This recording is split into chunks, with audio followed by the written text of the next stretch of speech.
Hello everyone, my self सी ए काजल टिरोलिया। उम्मीद करते हैं सब बहुत बहुत अच्छे होंगे। हमारा आज का जो ये सेशन है वो है फॉर CMA इंटर स्टूडेंट। हमने अपना एक सेशन स्टार्ट किया था CMA इंटर स्टूडेंट्स के लिए, जहां हम सारे बिट क्वेश्चंस डील कर रहे हैं। अब बिट क्वेश्चंस में MCQs भी हैं, ट्रू फॉल्स भी हैं, फिल इन द ब्लैंक्स भी हैं, मैच द फॉलोइंग भी हैं। तो बेसिकली हमने ये बताया था कि ये सारे के सारे क्वेश्चंस आपके लिए बहुत इंपॉर्टेंट है। रीजन बिंग 25 मार्क्स की कवरेज एग्जाम में यहीं से होती है। एंड अगर हम लोग इंस्टीट्यूट के मटेरियल में देखें तो इसकी प्रैक्टिस के लिए हमारे पास बहुत ज़्यादा क्वेश्चंस नहीं दिए हैं। तो इसीलिए इंस्टीट्यूट ने बिट क्वेश्चंस प्रोवाइड किए हैं, जहां उन्होंने पास्ट ईयर के सारे क्वेश्चंस आपके लिए कवर किए हुए हैं। एंड कुछ एक्स्ट्रा क्वेश्चंस भी जो एग्ज़ाम में बेसिकली रिपीट करते हैं, वो भी यहाँ पे उन्होंने कवर किए हैं। तो ओवरऑल बिट क्वेश्चंस आपके लिए बहुत इंपॉर्टेंट है। एंड क्योंकि इस 25 मार्क्स के लिए बहुत ज़्यादा प्रैक्टिस करके नहीं जाते हो, तो इसके लिए सिर्फ बिट क्वेश्चंस भी अगर आप प्रैक्टिस कर लेते हो तो मोर देन सफिशिएंट है, क्योंकि यहाँ से क्वेश्चन रिपीट करते हैं एग्जाम में। क्लियर? अच्छा, CMA इंटर बिट क्वेश्चंस के लिए हमने ऑलरेडी 2 क्लासेस अपलोड की है, जहां हमने पहले 100 MCQs डील किए थे और अब टोटल MCQs हमारे पास 35 बच गए हैं। ये 35 MCQs हम लोग आज की क्लास में डील करेंगे। जैसे ये हमारी MCQ सेशन खत्म हो जाएगा, नेक्स्ट क्लास में हम आप लोग के लिए अपलोड करेंगे मैच द फॉलोइंग, फिर नेक्स्ट टू नेक्स्ट में fill in the blanks, and एकदम लास्ट क्लास में हम लोग ट्रू एंड फॉल्स डील करेंगे। तो अगर आपने हमारी वो 2 क्लास नहीं देखी है तो उसकी लिंक हम आपको डिस्क्रिप्शन बॉक्स में प्रोवाइड कर देंगे, आप वो क्लासेस भी ज़रूर से कवर कर लेना। तो चलो हम लोग स्टार्ट करते हैं अपना आज का सेशन, जहाँ हम लोग को क्वेश्चन नंबर 101 से डील करना है।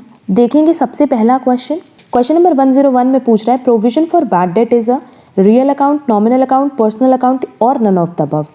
Personal account, that is C.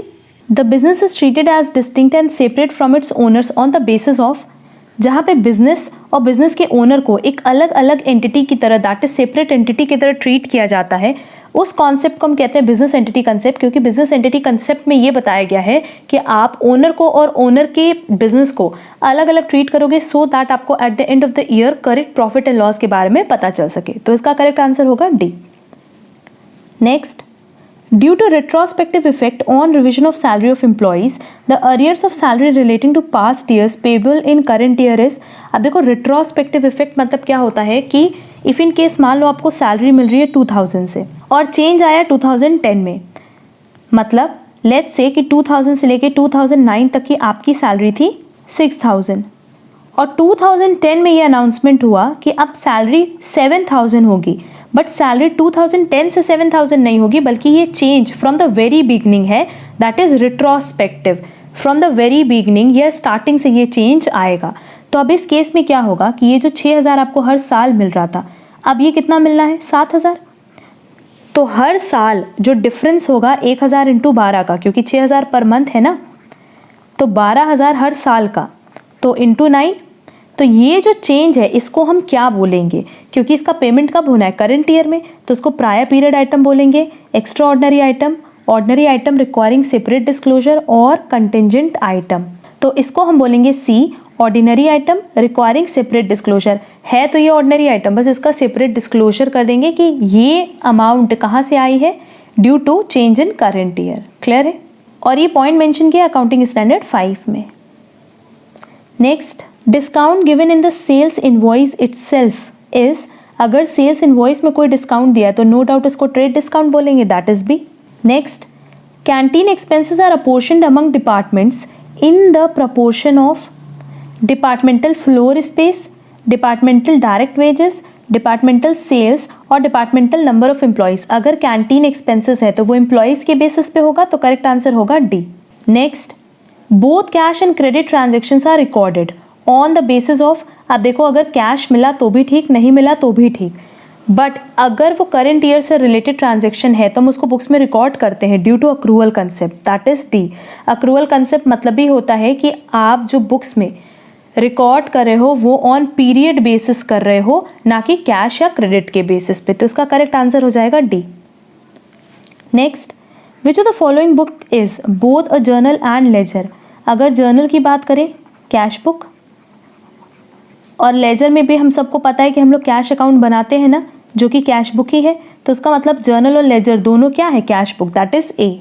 Next, interest received in advance account is a, अब देखो अगर वो एडवांस है, हमने रिसीव्ड किया है एडवांस में, तो इसका मतलब हमारे लिए वो अनअक्रूड इनकम है, that is received but not yet earn. तो हम लोग इसको कहाँ दिखाएंगे, लाइबिलिटी में, वो तो क्लियर है।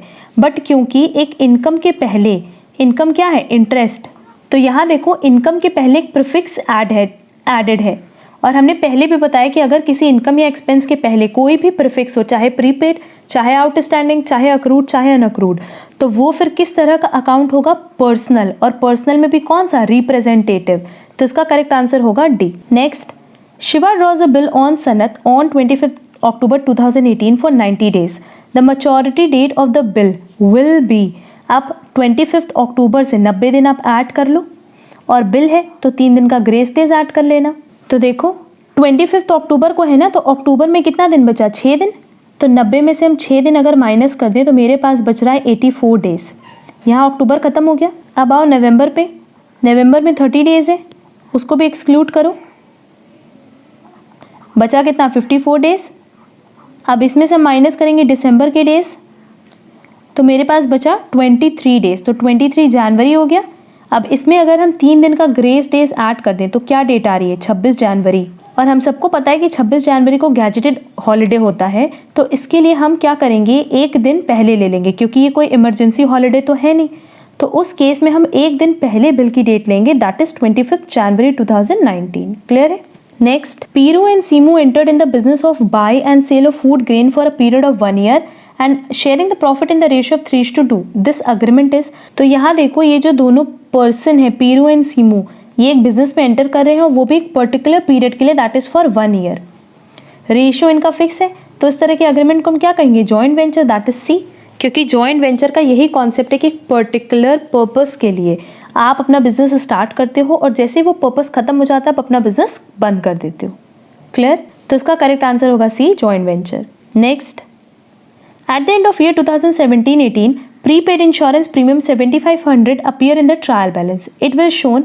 अब देखो अगर विद इन ट्रायल बैलेंस है तो नो डाउट इसकी एक ही एंट्री होगी, और अगर प्रीपेड है तो इसकी एक एंट्री कहाँ होगी, बैलेंस शीट में, असेट साइड।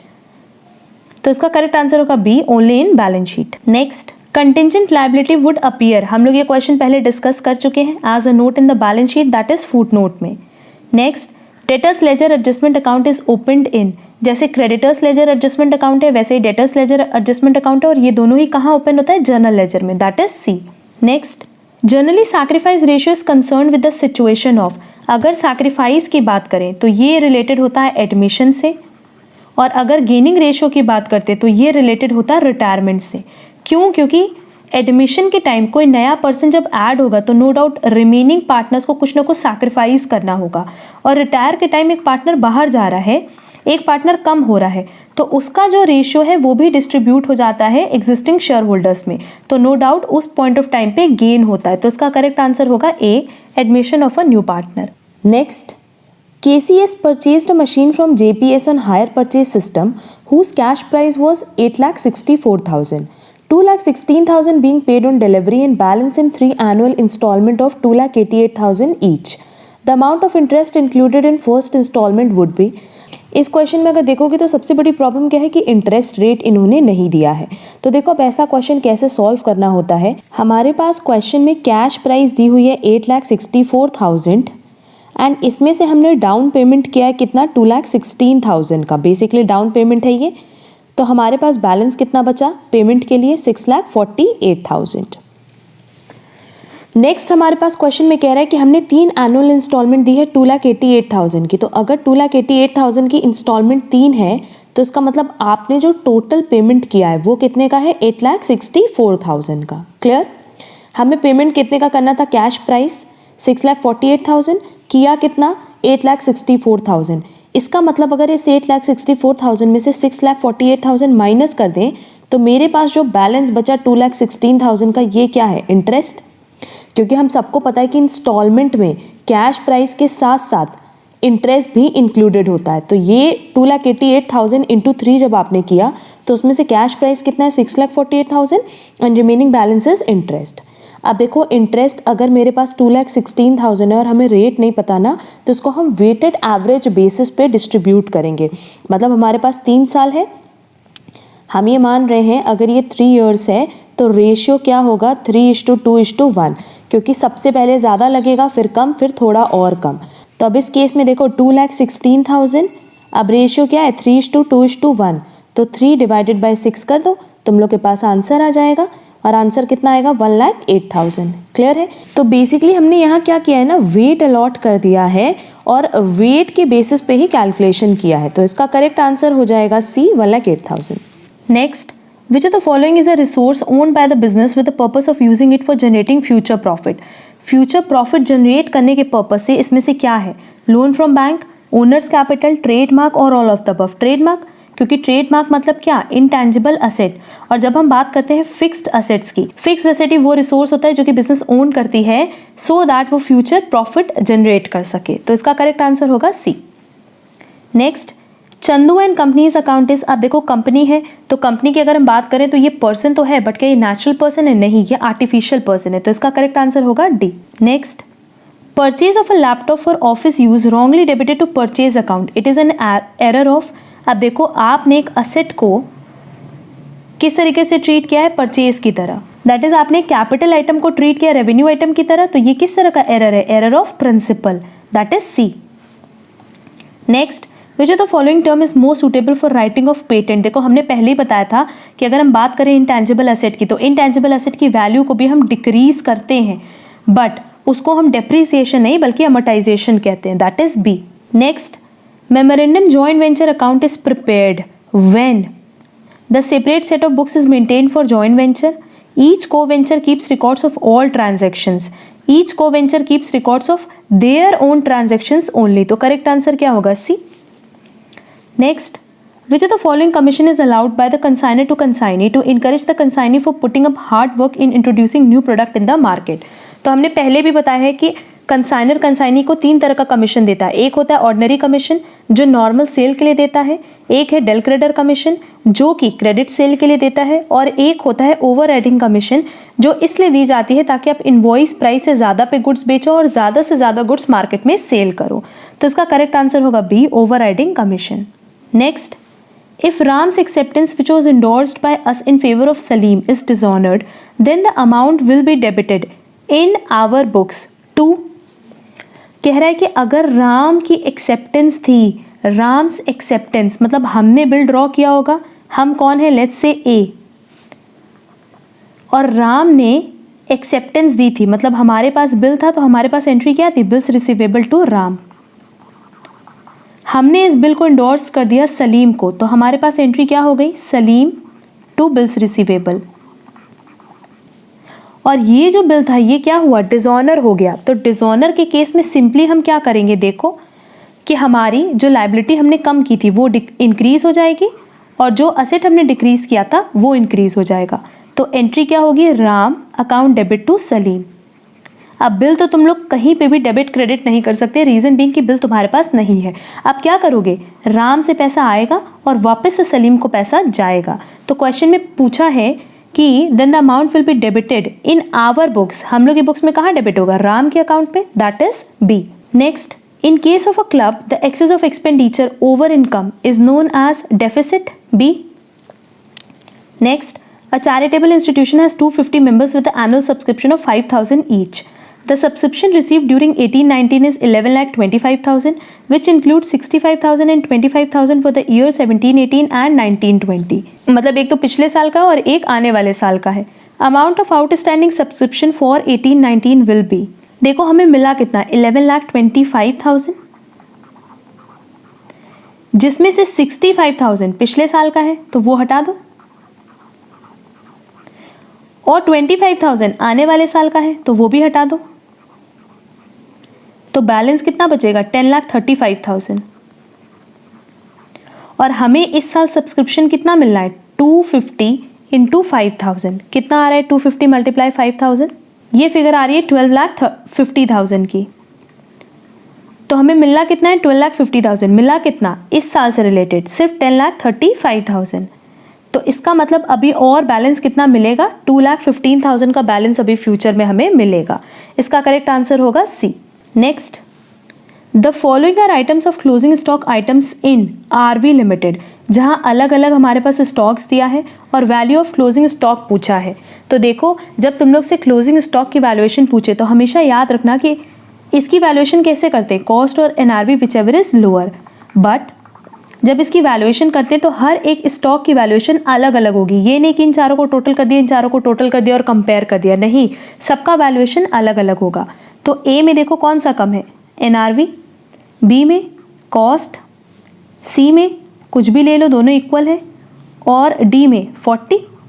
तो टोटल कितना हो जाएगा, टोटल वैल्यू आएगी 117। तो इसका करेक्ट आंसर हो जाएगा, क्योंकि रुपीज़ इन लाख है तो करेक्ट आंसर होगा सी, 117 lakh. Next, when stock is valued at cost in one accounting period and at lower of cost or NRV in another accounting period, prudence principle conflicts with consistency principle, matching principle conflicts with consistency principle conflicts with accounting period assumption or none of the above। अब देखो, ये जो हमारा rule है कि हम अपनी closing stock को वैल्यू करेंगे एट कॉस्ट और एनआरवी विचएवर इज लोअर, ये किसकी वजह से है, due to conservatism. Conservatism concept ये कहता है कि अगर आपके बिजनेस में किसी भी तरह का फ्यूचर में कोई लॉस होने वाला है, एंटिसिपेटेड लॉस आपको दिख रहा है, तो आप उसको बुक्स में रिकॉर्ड करोगे, बट अगर किसी तरह का कोई प्रॉफिट है तो आप उसको इग्नोर कर दोगे। क्लियर? उसकी वजह से ही क्लोजिंग स्टॉक का वैल्यूएशन होता है एट कॉस्ट और एनआरवी। देख भी लो कैसे, लेट्स से हमारी कॉस्ट है 10 और एनआरवी है 12, तो हमें पता है कि फ्यूचर में हमें 2 रुपये का प्रॉफिट होगा, तो हम क्या करते हैं, कॉस्ट पे रिकॉर्ड करते हैं। क्लियर? बट लेट्स से हमारी कॉस्ट है 10 और एनआरवी है 8, जब हम इसको फ्यूचर में सेल करेंगे तो हमें यहाँ पे 2 रुपये का लॉस है, तो हम क्या करते हैं, एनआरवी पे रिकॉर्ड करते हैं। तो ये पूरा कॉन्सेप्ट किसकी वजह से है, ड्यू टू कंजर्वेटिज्म। क्लियर है? बट कंसिस्टेंसी प्रिंसिपल कहता है कि आपको एक पर्टिकुलर अकाउंटिंग एस्टिमेट फॉलो करना होगा, बट क्योंकि हम कंजर्वेटिज्म प्रिंसिपल फॉलो कर रहे हैं, इसकी वजह से हम कंसिस्टेंसी प्रिंसिपल फॉलो नहीं कर पाएंगे। कभी कॉस्ट पे भी रिकॉर्ड होगा, कभी एनआरवी पे भी रिकॉर्ड होगा। तो इसका करेक्ट आंसर होगा A, prudence principle, that is conservatism concept conflicts with consistency principle. तो इसका करेक्ट आंसर होगा A. Next, materiality principle is an exception to the full disclosure principle. ये तो सिंपल है। Next, in a cash book, debit balance of rupees 112 brought forward as credit balance of 121. While preparing a BRS, taking the balance as per cash book as a starting point.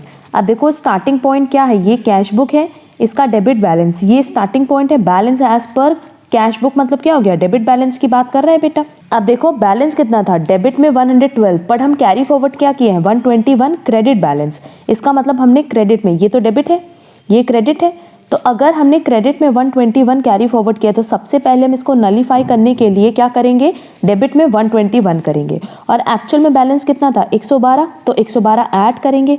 इसका मतलब total जो impact डालेंगे वो कितने का डालेंगे, 233 को हम ऐड कर देंगे डेबिट में। तो करेक्ट आंसर होगा C. Clear? Next, dash represents a potential obligation that could be created depending on the outcome of an event. जो फ्यूचर इवेंट पे डिपेंड करता है या जो किसी पर्टिकुलर इवेंट पे डिपेंड करता है, जिसकी वजह से ऑब्लिगेशन क्रिएट हो भी सकती है, नहीं भी हो सकती, तो उसको हम कहते हैं contingent liability, that is C. इस पे हम पहले भी डिस्कशन कर चुके हैं। देखेंगे next, opening debtors, collection from debtors, discount allowed, ये सारी चीज़ें दी हैं। If the closing debtors were 20% of credit sales of the period, then closing debtor and credit sales would be। अब देखो, अगर हम लोग को डेटर्स अकाउंट बनाने आता है तब तो उसमें कोई दिक्कत नहीं होगी, सीधे डेटर्स अकाउंट बना लो।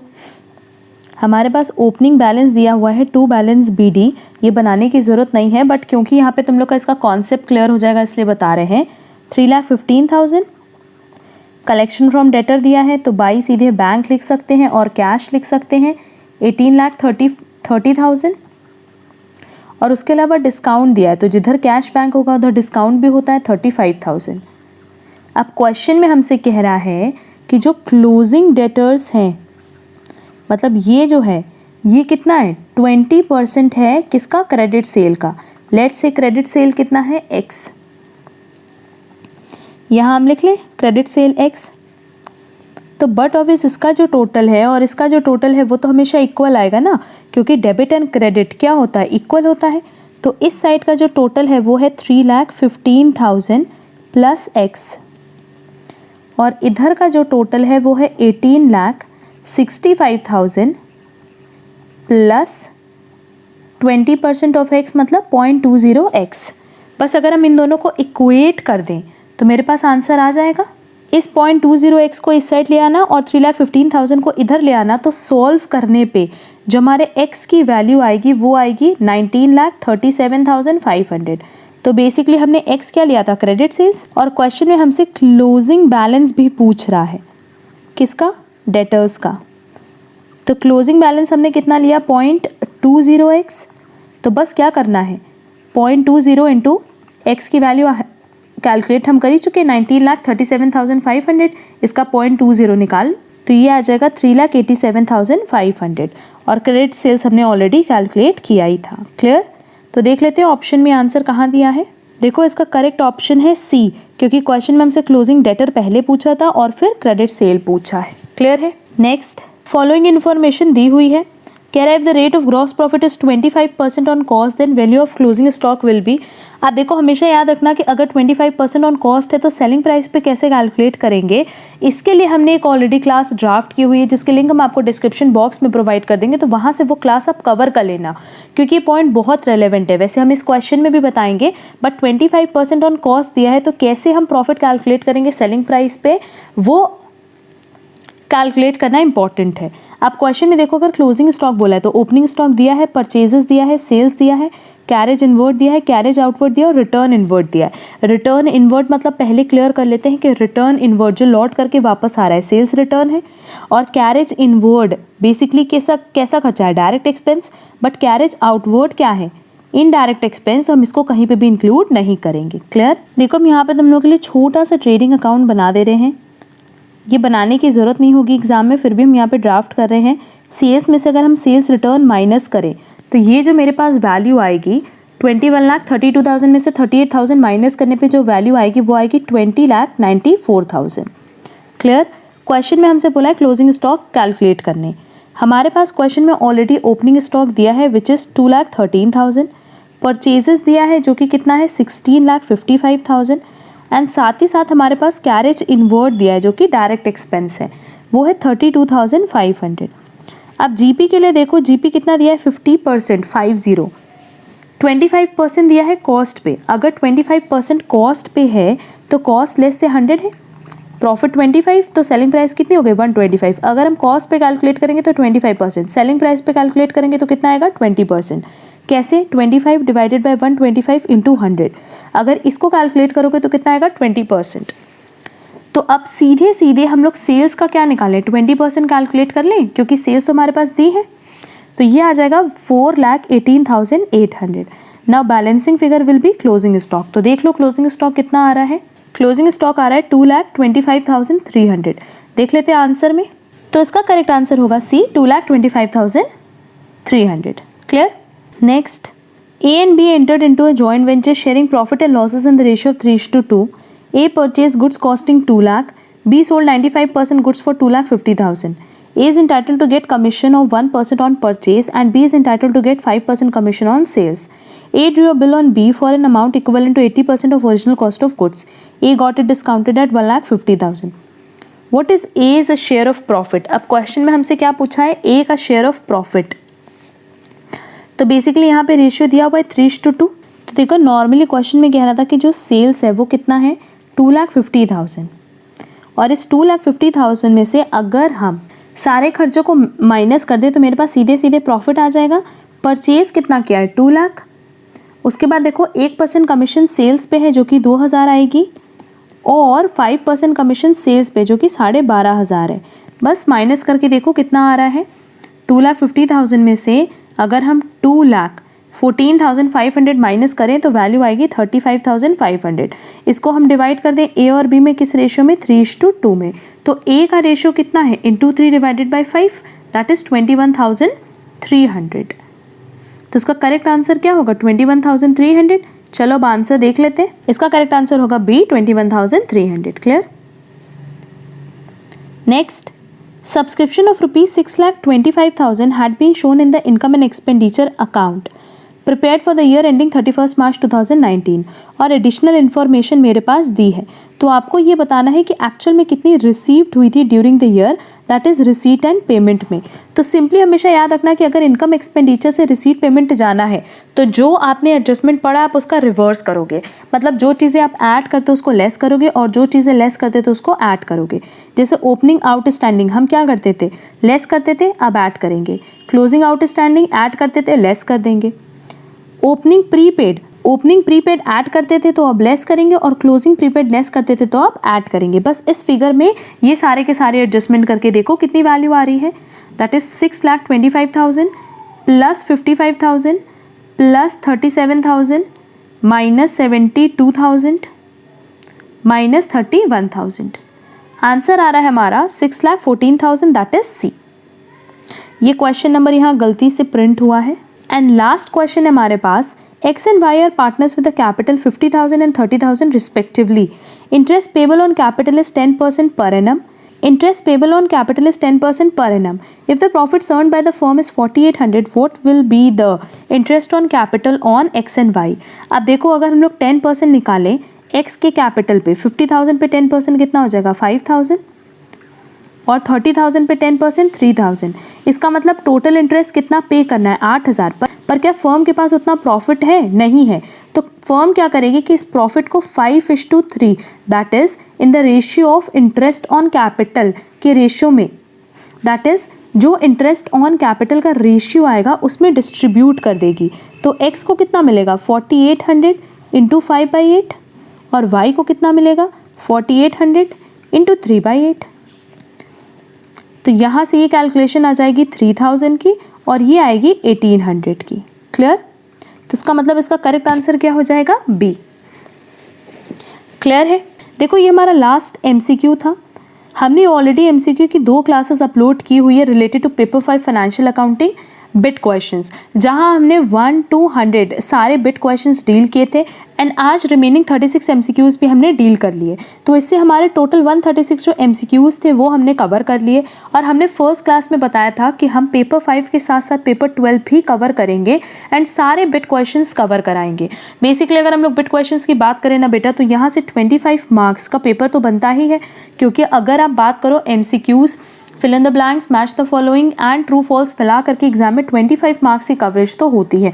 तो ये 25 मार्क्स की अगर आप प्रॉपर प्रिपरेशन करके जाओ तो ये 25 मार्क्स आपको श्योर शॉट मिलना ही मिलना एग्जाम में।